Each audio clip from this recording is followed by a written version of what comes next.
Hi అండి, అందరికీ నమస్కారం. నేను మీ వేణుగోపాల్ రెడ్డి ఫ్రమ్ జోష్ ఇన్నోవేషన్స్ ప్రైవేట్ లిమిటెడ్. ఈరోజు డిఫరెంట్ బడ్జెట్‌లో ఉన్నటువంటి కాలేజెస్ యొక్క వివరాలు మనం చూస్తూ ఉన్నాం.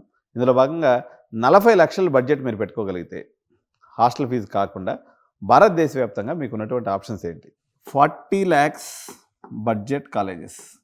ఇందులో మనం తీసుకున్నప్పుడండి, నాన్ ఇంజినీరింగ్ సైడ్ తీసుకున్నప్పుడు ఓపీ జిందాల్ యూనివర్సిటీ ఒకటి బాగుంటుందండి. OP Jindal university.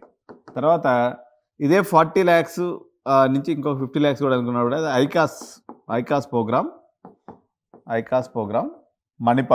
Manipal university ఐకాస్ programme కూడా ఇది ఒక వచ్చేసి 11 ప్లస్ మీకు ఒక 30, ఓకే, అంటే 41,00,000 అప్రాక్సిమేట్గా మీకు 2 ఇయర్స్ ఇండియాలో 2 ఇయర్స్ అబ్రాడ్లో అవుతుంది. 41,00,000 ఇది ఖర్చు వస్తుంది. సో ఇది వచ్చేసి బీటెక్ దొరుకుతుంది. ఓపీ జిందాల్లో డిఫరెంట్ సబ్జెక్ట్స్ ఉన్నాయి, మీరు ఒకసారి వెబ్సైట్లోకి వెళ్ళి చూడండి. సో ఈ రెండు మనకి ఒకటేమో ఓపీ జిందాల్ ఏమో ఢిల్లీ రీజియన్, మణిపాల్ యూనివర్సిటీ ఏమో మంగళూరు ప్రాంతం, కర్ణాటక రాష్ట్రం. సో ఇంకా కర్ణాటక ప్రాంతంలో మనకి ఇంకొన్ని యూనివర్సిటీస్ ఈ 40,00,000 బడ్జెట్లో ఉన్నాయి. ఇందులో ప్రధానంగా తీసుకుదలుచుకున్నట్లయితే మీకు అంటే ఈ ఆర్వి, బిఎంఎస్, తర్వాత ఎంఎస్ రామయ్యకి సంబంధించినటువంటి సెకండ్ కాలేజెస్ ఉంటాయి కదా. సెకండ్ కాలేజెస్ అంటే సెకండ్ క్యాంపసెస్, వీటిల్లో మీకు ఈ 40,00,000 రూపాయల బడ్జెట్లో దొరికిపోతుంది. అండ్ థర్డ్ తీసుకున్నప్పుడు మనకి హైదరాబాద్ లెవెల్లో ఎవరన్నా ఇంత బడ్జెట్ పెట్టుకోవాలనుకున్నప్పుడు ఆప్షన్ లేదు. అదే తమిళనాడుకి పోతే ఇప్పుడు సిఐటి కాలేజ్ తీసుకున్నట్లయితే కొన్నిట్లేమో 10 lakhs డొనేషను ప్లస్ ఫీజు ఒక 20 లక్షలు, అంటే అది కూడా 30 లక్షల బడ్జెటే. కానీ ఇది 40 lakhsలో ఇంక పెద్దగా కాలేజెస్ ఏమి లేదండి. ఈ బ్రాకెట్ అనేది చాలా అటు ఇటు కానీ మిడిల్ బ్రాకెట్ అన్నట్టు.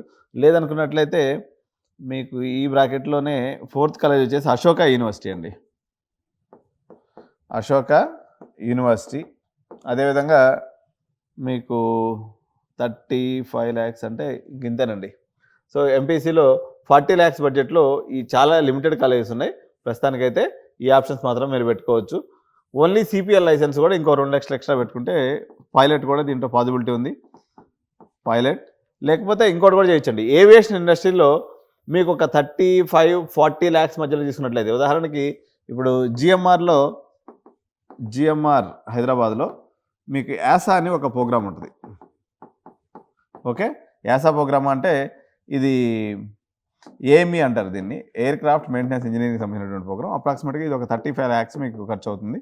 సో ఈ బడ్జెట్ను కూడా దీని కింద మీరు చేసుకోవచ్చు. కాకపోతే దీంట్లో డిగ్రీ రాదు కాబట్టి దానికోసంగా బీటెక్ కోసం ఇంకొక 5 లక్షలు పెట్టుకున్నట్లయితే మొత్తం 40 lakhsలో విత్ బీటెక్ అండ్ యాసా లైసెన్స్ వచ్చేస్తుంది. మినిమం మీకు మంచి శాలరీ వస్తుంది అనమాట, 2 lakhs per month అట్లా శాలరీ వచ్చేస్తుంది. కాబట్టి 40 lakhs బడ్జెట్లో ఇది పర్ఫెక్ట్ కాలేజ్ కింద మనం చెప్పుకోవచ్చు. సో నెక్స్ట్ వీడియోలో మనం 30 lakhs కాలేజ్, ఇండియాలో మేజర్గా మంచి ఇన్స్టిట్యూషన్స్ అన్నీ ఇదే బ్రాకెట్లోకి వచ్చేస్తాయి మీకు. ఒకసారి మనం స్టేట్స్ వారీగా 30 lakhs బడ్జెట్ కాలేజ్ నెక్స్ట్ వీడియోలో చూద్దాం. So please do subscribe and like the video and share this video to your friends and families. Thank you.